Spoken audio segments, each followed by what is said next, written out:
Hang introvert kan? Saya pemalu lah. Selalu bukan pemalu tak boleh menega. Macam mana hang buat tahu kata hang introvert? Ya, depan kamera lah. Ni boleh cakap kan depan kamera? Ya. Maksudnya hang tak introvert eh? Aku awal dulu aku assume yang aku extrovert. Sedikit pembacaan buatkan aku rasa introvert pula. Bukan main bekam ke? Gairah. Apa tahu kan sebenarnya introvert tu kita boleh tukar lah. Eminem alter ego.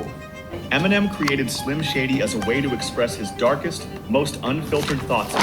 Who is Slim Shady, and why does Eminem have this alter ego?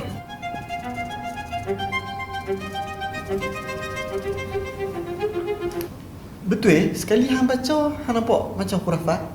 Tapi hang relax dulu, bagi aku explain. The whole idea pasal tangkai ni, dia satu saja. Macam mana kita nak associate kepada sesuatu benda, kita mesti kena bagi ada tempat. Kita kena bagi jadi dia dalam bentuk objek. Dia boleh jadi macam dalam bentuk pin, ataupun yang paling simple sekali, kita boleh ambil dia sebagai cincin. Tadi kita dah settle dah bab tangkai tu adalah cara untuk otak nak mudah associate perubahan daripada A to B. Bila berubahnya kita jadi benda lain, kita mesti ada nama supaya yang baru ni kita jelas dia apa dia, settle. Secara fitrahnya Eminem ni seorang yang suaranya rendah, tak berani cakap dekat orang, tak berani mencarut, tak outspoken. So apa jadi? Kesaktian tadi tu adalah apa yang kita tulis. Macam contoh, kita nak outspoken, kita nak confident kita sangat tinggi.